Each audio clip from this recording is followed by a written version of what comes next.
Okay, good morning. Let's get started. Welcome to the ASC 606 webinar with Conexus SG and Binary Stream. I really appreciate everybody taking the time to join us today. My name is Taylor Hodges. I am the Director of Customer Success with Conexus SG.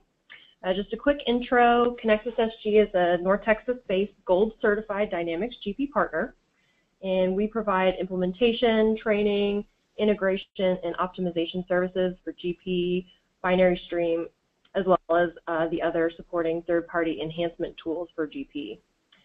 We will recap with additional information about today's discussion following the webinar. Today, we'd like to discuss ASC 606 compliance in Dynamics GP. I'd like to introduce Neil MacDonald, Solutions Consultant with Binary Stream, that will be walking us through the ASC 606 rules and application in Dynamics GP. Take it away, Neil. Thank you, Taylor. Okay, so hopefully everybody can see my screen okay. So yeah, what we're going to talk about today is, first of all, what is ASC 606? Why does it matter to my business or to your business? We're going to talk about the 5-step revenue recognition model, talk about some areas of concern for ASC 606 adoption. How can you be ASC 606 compliant in Dynamics GP? There's the hard way. There's the easy way. We're going to talk about those. And of course, at any time throughout the webinar, use the question panel and the GoToMeeting to type in questions, and we'll have a Q&A at the end as well. So first of all, what is ASC 606?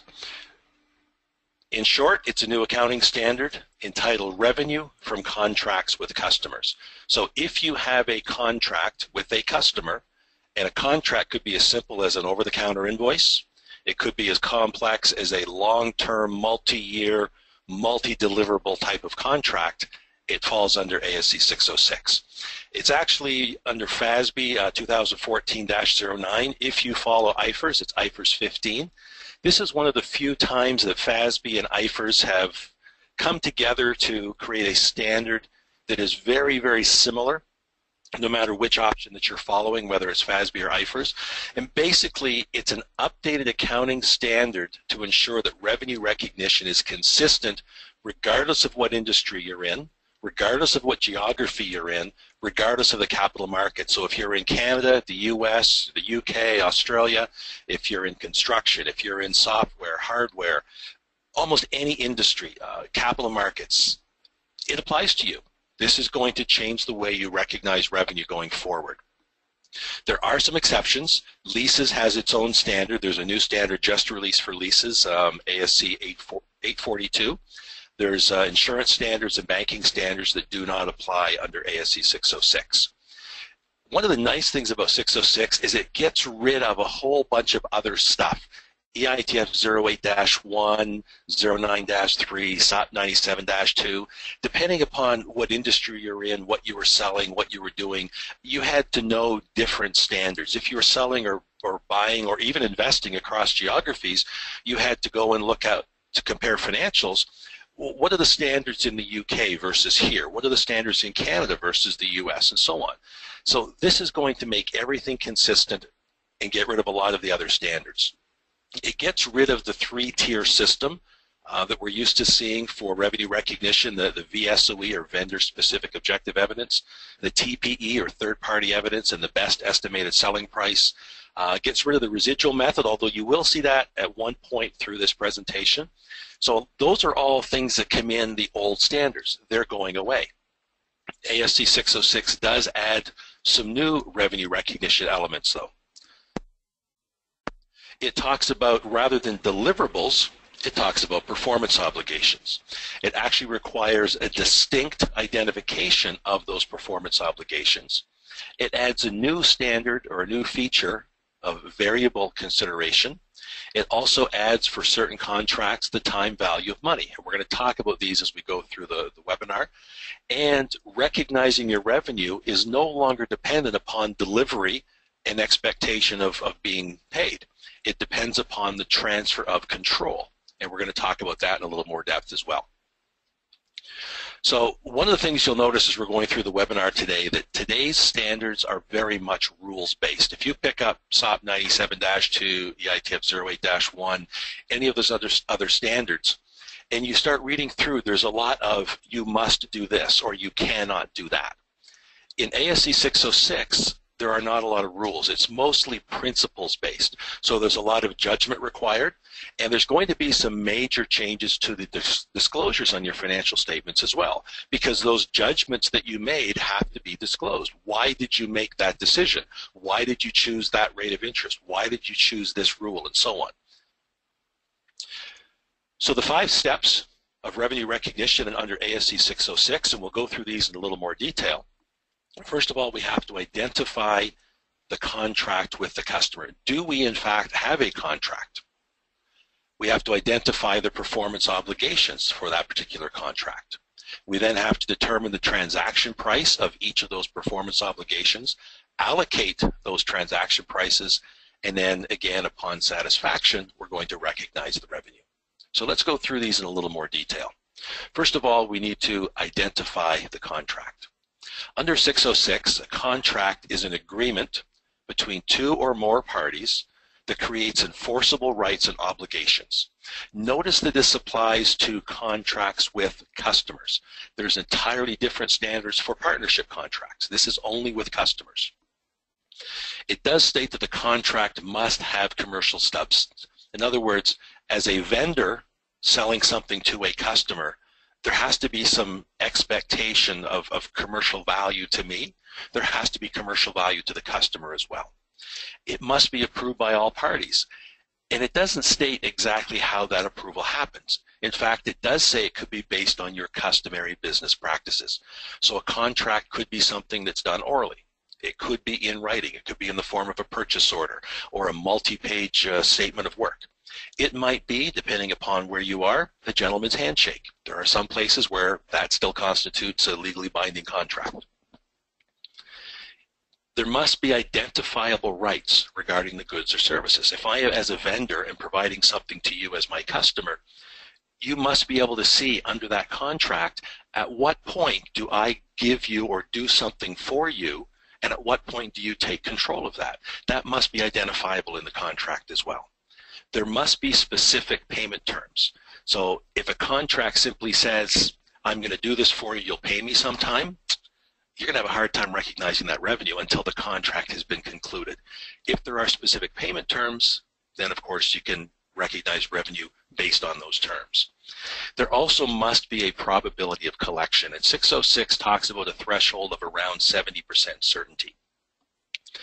And if that probability of collection is not there, you cannot recognize cash received as revenue. So you might be in the middle of a contract and you hear that a customer is going through some financial problems. They may end up declaring bankruptcy and not paying you the rest of the funds. Yet you've got cash in hand that they've just given you.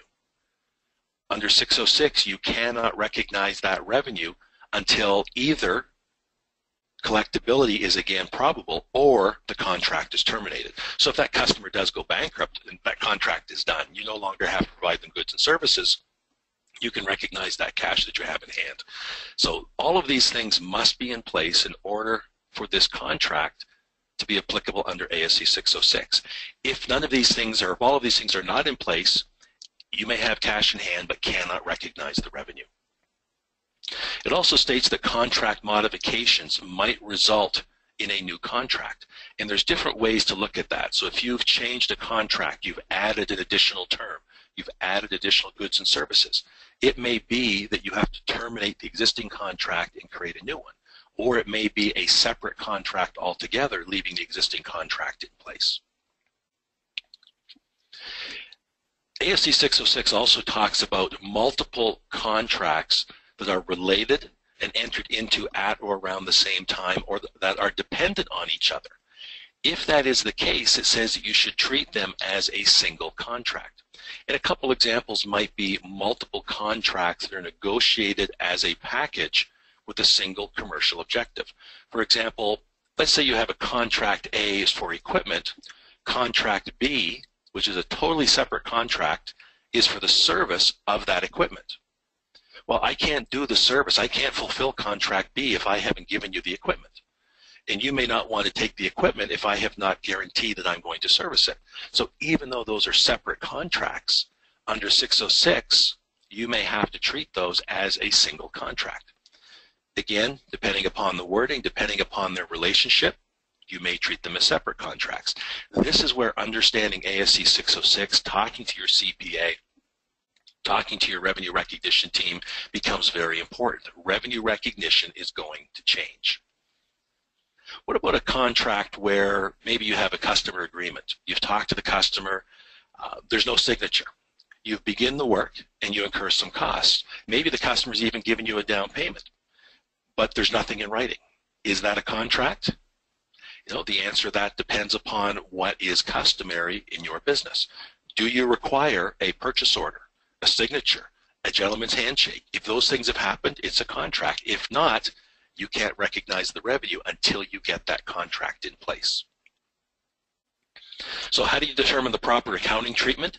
Basically what you're looking at is looking at the separate performance obligations, which we're going to talk about here momentarily. But if separate contracts exist, are there distinct goods and services?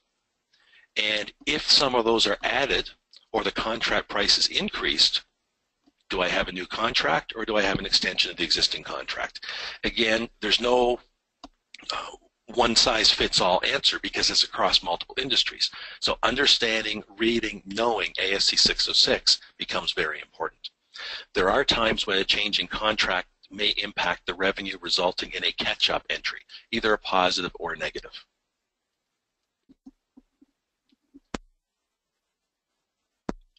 Once we've identified our contracts, then we need to identify inside that contract the performance obligations.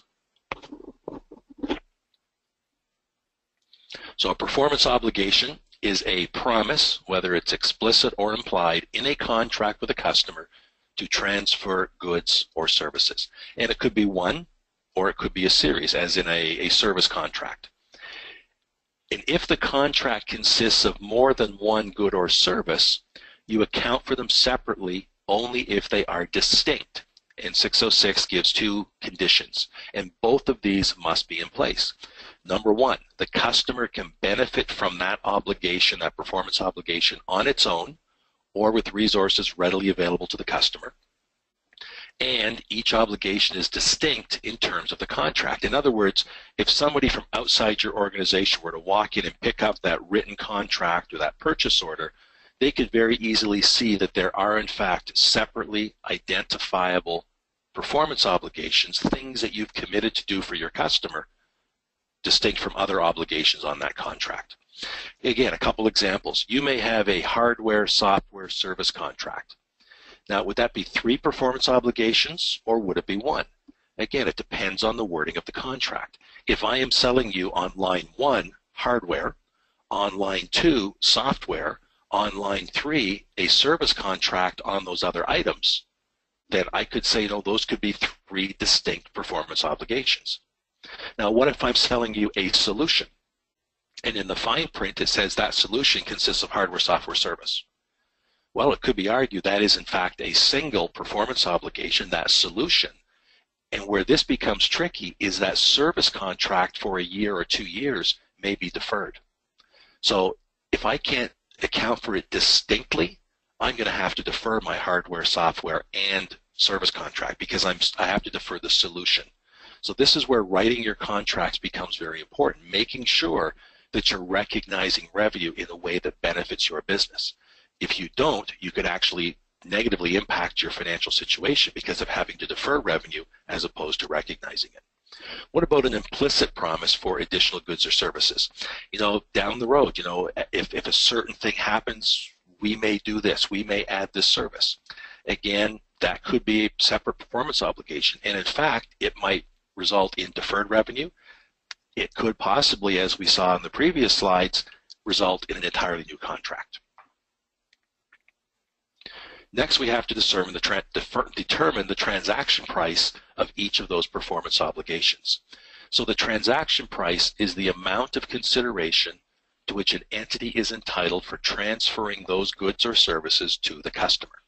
Now, in your contract, that transaction price should be determined at the contract inception. I should be able to walk in, pick up a contract in your business, see your performance obligations, and see the transaction price for each of those.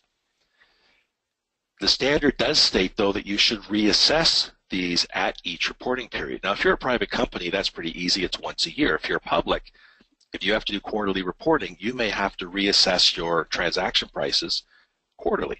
Now, there is an option to do it at a portfolio level. So if you have a lot of very similar contracts for the very same items and services just to a bunch of different customers, you could assess those at the portfolio level, or you may have to report or assess those at the individual contract level.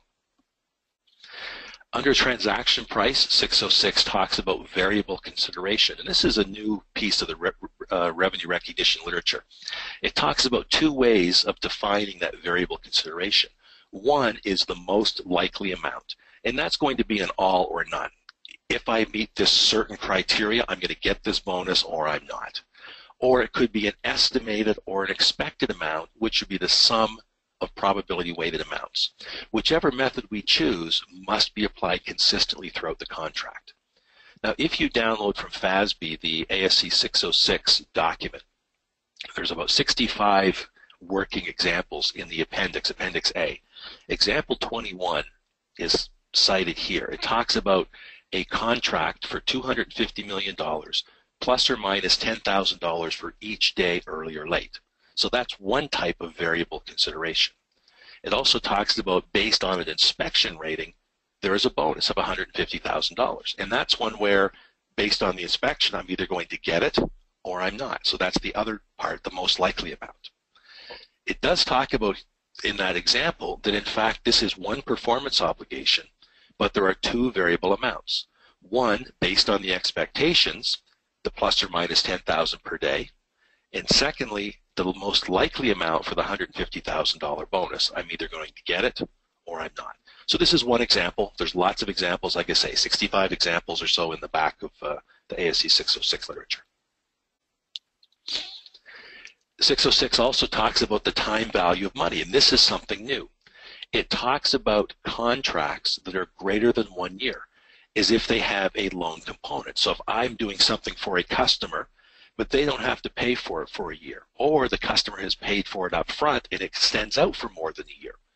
If it is a significant amount, and if it extends for greater than 1 year, in a sense, it's treated as if it was a loan. There has to be an interest income or expense component, depending upon which side of the transaction I'm on. And again, some examples. A long-term contract greater than a year. So it uses the term if it's significant. Well, what does that mean? Well, in my business, it might be different than your business. So what if your average contract is less than a year for about $50,000? Would a contract that is 2 years long but only $2,000 be significant? It could be argued it's not. It's only $2,000. It's insignificant in terms of dollars, so it's 2 years. Not a big deal. It wouldn't really fall under that. I wouldn't have to do that transaction. But if it was something that is a longer term, a longer dollar amount, I may have to treat it with that interest income or interest expense component. If I'm going to do that, what rate should I use? Well, 606 doesn't say. It says to use the prevailing rate in your industry and your geography. So this is, again, one where you want to talk to your legal team, talk to your bankers, talk to your CPA. And anytime you make a decision about a contract based on these type of decisions, document it. It's got to be in the disclosures to your financial statements. 606 also talks about non-cash consideration. So for example, I'm going to do some business for you and I'm going to get shares in your company, or you're going to do some business for me. We're going to trade, something like that. It says to treat that at fair value at contract inception. Of course, that would be things like, again, equity, contributed goods and services, and so on. If over the life of that contract, the fair value of that thing changes, then that becomes a gain or loss to operations, not an increase or decrease of revenue. That's very explicit in 606. It also talks about consideration payables, such as rebates, and it says to treat those as a reduction in the revenue unless they are for a distinct good or service.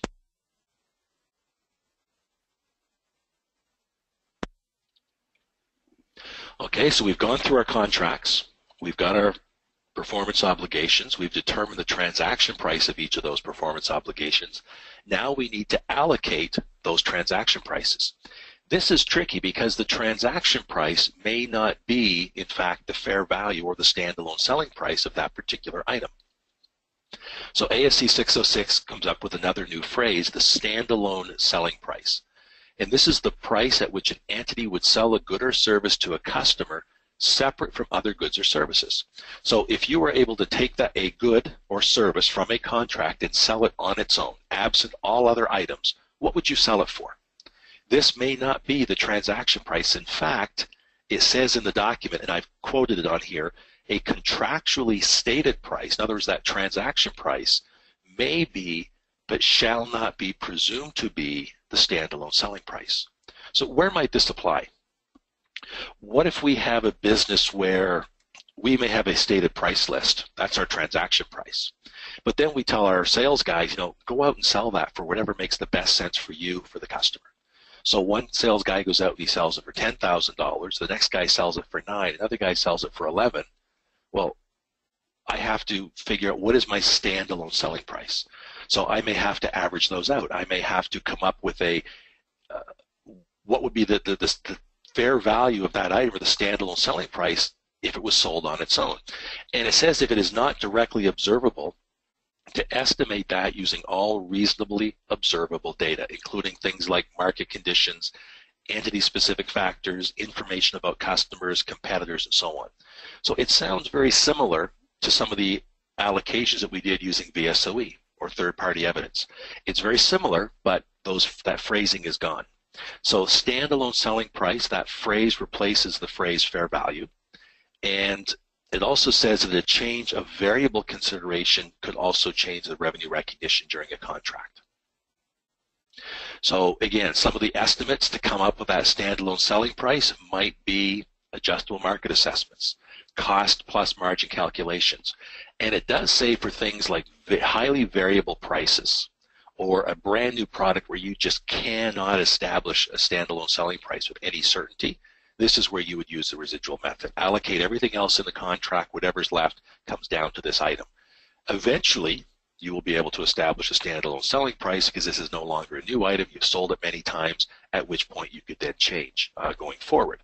Whatever method you use within a contract, it must be applied consistently to that contract.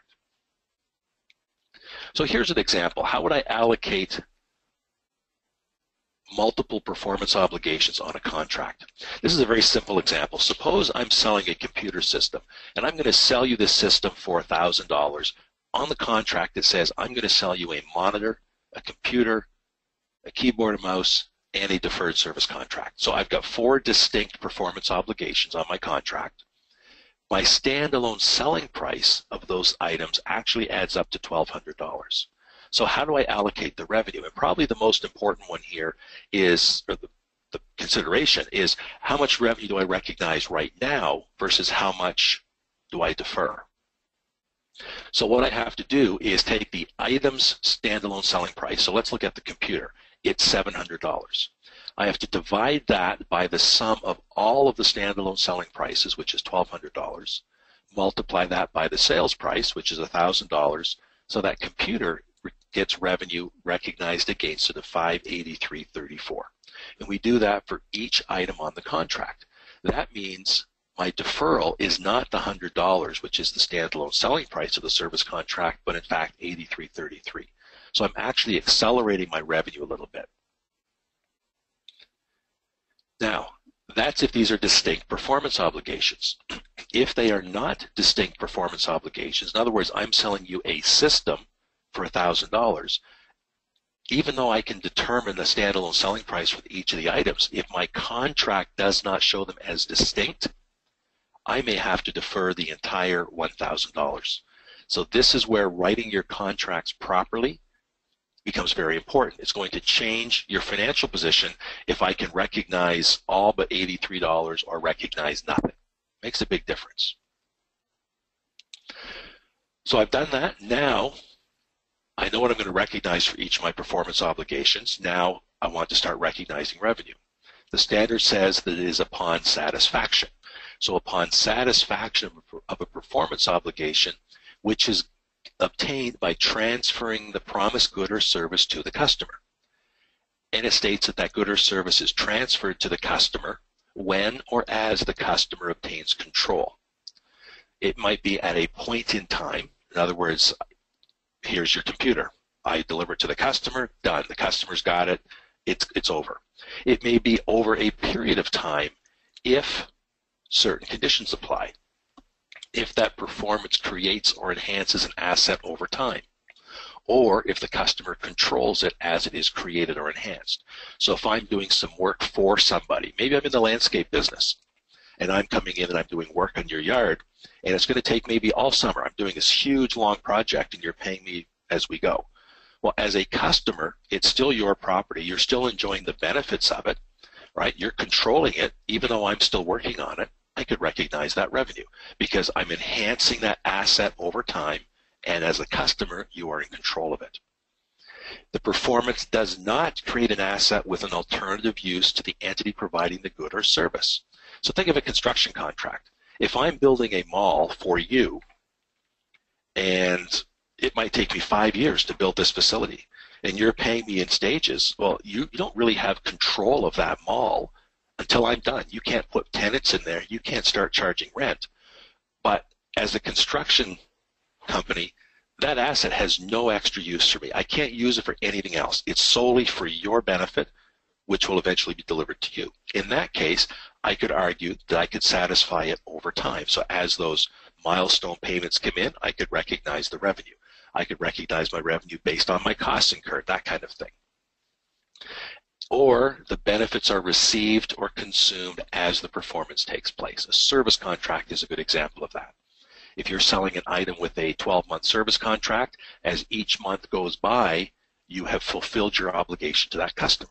You may not have done any work, maybe no service was required, but you fulfilled 1/12 of that obligation. You could recognize 1/12 of that revenue. Again, it could be straight line, over once a month, each month for a year or 2 years. It could be based on milestones, events, percentage of completion, and so on.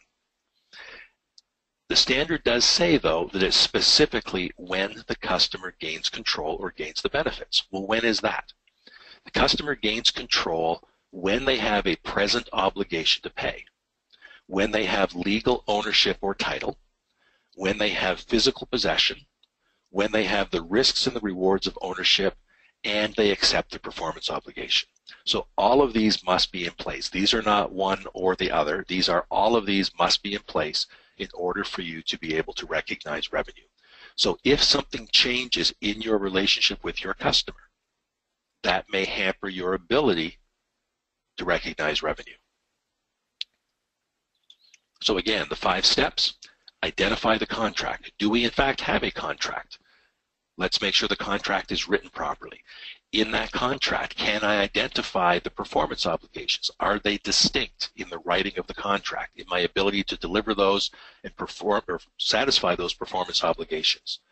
I have to determine the transaction price of each of those performance obligations, allocate the transaction price not necessarily just on the transaction prices, but based on their standalone selling prices, and then recognize the revenue upon satisfaction. So we've gone through the steps very quick. There's a lot in there, a lot of stuff that you may have to go back and talk to your CPA, talk to your accountants, talk to your revenue recognition staff, read the standard yourself. There's a lot of explaining documents out there as well. The 606 document is written in legalese, but there's a lot of other documents out there that some of the KPMG and RSM and other accounting firms have put out there that explain 606 in layman's terms. But some areas of concern. What about the timing? Why are we concerned about ASC 606 at all? Well, if we are a public company, it applies for fiscal periods beginning after December 15th, 2017. In other words, the end of this year. You've got 11.5 months before this thing takes effect. But that's for public companies and not-for-profits. If you are a private company, you have an option to go an additional 1 year, so starting for fiscal periods after December 15th, 2018.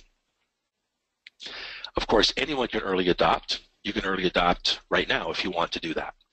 Obviously, you need to understand 606. You need to be able to apply it. Now, one of the things to keep in mind with this is that there are also 2 years of retrospective reporting required, either restating your financial statements, not actually touching the general ledger, but the presentation of the financial statements for any existing contracts. This is what they would have looked like under 606, or doing a catch-up entry and say, here's the change from 2016 to 2017 or 2017 to 2018, and in the notes to the financials explaining the impact, what happened under 606 that made those numbers go from there to there. Again, are you selling solutions or are you selling individual products? Beware of items that are not distinct in terms of the contract and the associated revenue, because items sold as part of a solution may require deferring the entire contract. And again, that hardware, software, service contract that we talked about earlier, if those things are not distinct, you may end up having to defer the entire amount, including the hardware and the software, for the 3 years of that service contract. Materiality. It does state that if an item is distinct in terms of the contract but is immaterial, don't worry about it. So the purpose of this is not to make your life miserable. If you've got a lot of small, immaterial performance obligations, you can combine it with an associated performance obligation. And again, an example might be $1 million contract that's two performance obligations. One is for $50,000, one is for the balance. You don't need to account for that $50,000 separately. You can include that in because it's immaterial in terms of $1 million contract. And again, what immaterial means is relative to your business or relative to mine. It's not necessarily the same thing for both of us. There is an entire section in 606 regarding licensing, and it talks about right-to-use licenses or functional IP, which you would recognize at a point in time, and that would include things like software, drug formulas, media content, that kind of thing, or a right to access or symbolic IP. And the functional IP and symbolic IP were actually just released in a new update to 606. They threw those phrases in. It had right to use and right to access for a long time, and they've just clarified it, functional and symbolic. The symbolic IP would be things like brands, team names, logos, franchise rights, that kind of thing. Notice that there is a huge change here for the software industry. Software licenses fall under the right to use, which means that software revenue can be recognized at the inception of the license, not over the term of the license. Now, if your customer's on a SaaS plan, that's different because they have a right to access. But if you sell somebody software, you may be able to, instead of having to defer that revenue as you do now under SOP 97-2, you could recognize that revenue at the inception of the license. Contract reviews are part of ASC 606. It says that the contracts, not just the performance obligations, but the contracts themselves must be reviewed either individually or by portfolio of similar contracts for each reporting period to determine if they are in fact still contracts.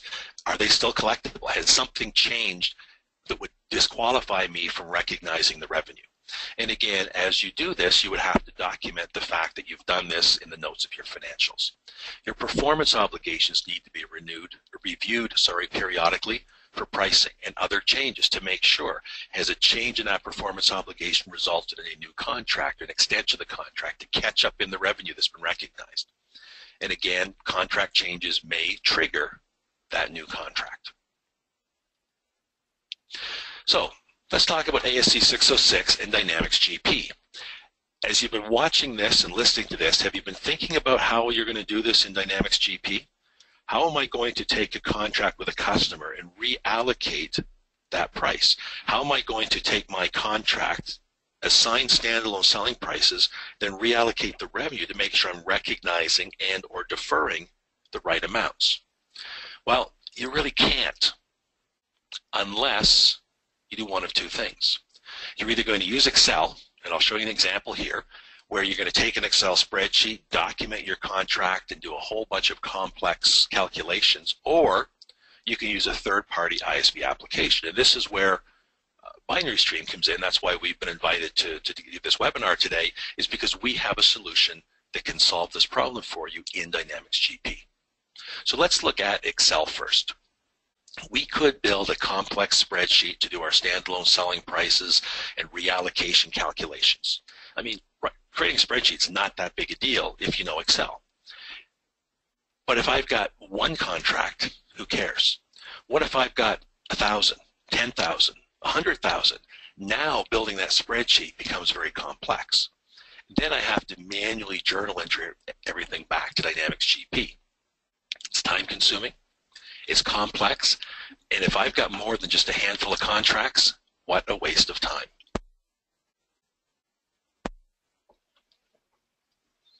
Let's look at an example. Here's my contract. So I've got my distinct performance obligations. I've got hardware. I've got a setup fee. Those are both billed one time, one for $15,000, one for $5,000. I've got my SaaS software, $7,000 a month. I have an annual maintenance contract for $12,000, which I'm going to defer. This is a 2-year contract, so it's got a contract value of $24,000. I've got professional services, which I'm going to defer based on as they're used, percentage of completion or as used. And I'm going to apply a discount to this entire contract. So my extended price on the contract is $41,000, but over the life, the 2-year life of this thing, it actually has a contract value of $214,000. Now, my standalone selling prices of those items are not the same as what I'm selling them for, because again, my sales guys have some flexibility. The standalone selling price of that hardware is actually $17,000. The setup fee is still $5,000. The software actually has a standalone price of $8,000, and the other 2 items remain the same. Of course, the discount, I don't have a standalone selling price. It's going to blend across the entire contract. So how do I do that? I can have the system calculate for me, or I'm doing this in Excel, write the formula that tells me how much is my periodic revenue. So for that $15,000 hardware, if we go across to the very end to the right, it's got periodic revenue of $15,095.44, and so on all the way down. Now where this becomes tricky is in month 1, I'm going to bill $41,000, right? The extended price. Each of those items is going to be billed in month 1. My periodic revenue is only $39,958.50. So I'm going to have to accrue that. Here again is the formula. This is how we arrived at that periodic revenue. We're taking the item standalone selling price, dividing it by the sum of the standalone selling prices, multiplying it by the contract value. So for the SaaS software, it's the 192 divided by 241,000 times 214,000 contract value, giving me the $170,489.63 of contract revenue, which means each period for 24 months is $71.03. But here's the journal entry. On the left side, January 2016, I'm going to invoice my customer $41,000, but the revenue I'm recognizing is only $39,958.50. Therefore, I have to accrue that additional contract revenue into a clearing account, a contra account, to hang on to that over the life of the contract. Now, in this month, I've got $1,041.50. Next month, it will go the other way, and eventually, by the end of the contract, I will have billed and recognized the correct amount. Now, when we look at this, it's complex. I mean, if I've lost you in the numbers here, I do apologize. That was not the intent. But imagine having to do this times 1,000 or 10,000 or 20,000 contracts for each of your individual contracts, having to manage this and figure this out. It is very complex. The other option is, at Binary Stream Software, we have a deferrals and billing suite that consists of 3 modules: an advanced recurring contract billing module, which will handle the actual billing to make sure that we bill the customers the correct amount. We have an advanced revenue expense deferrals, which will make sure that the amounts that need to be deferred are deferred properly. And then the multi-element revenue allocation is the piece that does those standalone selling price reallocations for us. These are all integrated GP modules. They give us things like line level billing, either scheduled or milestone. Line level deferrals, again, straight line or milestone. And then the allocation of the revenue based on that SSP either as a stored amount, the invoiced amount, a list price, or percentage of other items, whichever you determine is the standalone selling price. And there's more information on these products available on our website. In a little more detail, the advanced recurring contract billing is scheduled or milestone billing. So we may have a contract where I'm going to bill you so much per month, or so much per quarter, so much per year. Or the milestone billing might be a situation where I have a contract and I say, Mr. Customer, I'm going to bill you 10% on contract inception. After implementation, I will bill you 25%. After user acceptance testing, I will bill you another 30%. And then upon trading, I'll bill you the balance. I don't know when those things are going to happen because we have to figure out a schedule that fits both our businesses, but that's how I'm going to bill you. How do you put that on a billing schedule? Well, we have created a milestone billing module that allows you to do that. It gives you line level control of the billing parameters. So I can have a one-time item. I can have a recurring item monthly, quarterly, annually. I can have different terms for those items at the line level. I can have metered or consumption type items, things that are based on usage. We have a true tiered or cumulative pricing module available as well, and of course it integrates with and makes sure that as we bill, the correct amounts are accepted by the advanced revenue expense deferrals, which does, again, straight line or milestone revenue recognition. So I can take a contract and divide it equally over 12 months. Or I can say, 10% here, 20% there, 18% there, different events, different milestones across a project. Again, we're doing it at the line level, not at the distribution level. As opposed to GPs, revenue expense deferrals, you don't need to manually allocate the templates or the profiles. It's handled at the item level and happens automatically in the background. We don't post to future periods. So if you sign a 3-year contract, standard GP revenue expense deferrals wants to post 36 journal entries today. In my 20-plus years as an accountant, I have yet to meet someone that wants something posted 3 years into the future on their general ledger. We know you have to forecast on it, you have to report on it, so we build the schedule. We show you what the 3 years looks like, but we let you be in control of what gets posted and when. And of course, it integrates with the advanced recurring contract billing. The last piece of this puzzle is the multi-element revenue allocation. This allows you to set and define inside of GP the standalone selling price, or what we used to call, or we call today, the fair value of each of those items. It allows you to create a multi-element allocation ID or multiples per invoice. Basically what you're saying is treat these related items as if they are a part of a single contract. So in the example here, the computer, the mouse, the monitor, the service contract are all under, in the third column, MEA1, which means these are part of a similar contract. So I can put multiple contracts on an invoice, simply group them together by the MEA ID. Notice it does have the fair value method. The fair value comes across and is calculated for us, and it tells us what the actual recognition amount is, and it does this automatically. No manual intervention required. You drop these items on the billing contract. Of course, you can click on the button, the revenue allocation button, to make sure it's done properly, but once you've assigned the MEA ID, everything happens automatically in the background. So quick summary. We reviewed ASC 606. We talked about how to handle ASC 606 in Dynamics GP. Of course, our options, go with Excel. It's a great tool. If you've got a few contracts, great, it works perfectly. If you've got a lot, or if your contracts are complex, it is not the best solution. And that's where things like ISV solutions, our billing suite, the advanced revenue expense deferrals, advanced recurring contract billing, and the multi-element revenue allocation come in.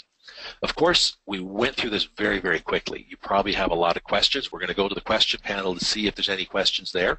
But if there's something that you want to ask and maybe you don't want to do it today, contact Taylor Hodges, Conexus SG, your value-added reseller for Microsoft. Taylor's contact information is here on the screen. If you have questions about the binary stream products, my contact information is on the screen here as well. I'll be more than happy to get those answered for you. So Taylor, I'm going to turn it back over to you to see if we have any questions.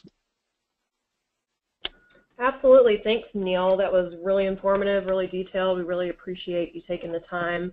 Doesn't look like we have any questions from the group, so I think we can go ahead and wrap it up. We really appreciate you joining us today. I will be reaching out to each one of you with additional information regarding the products discussed. And I hope you all have a wonderful day. Thank you very much.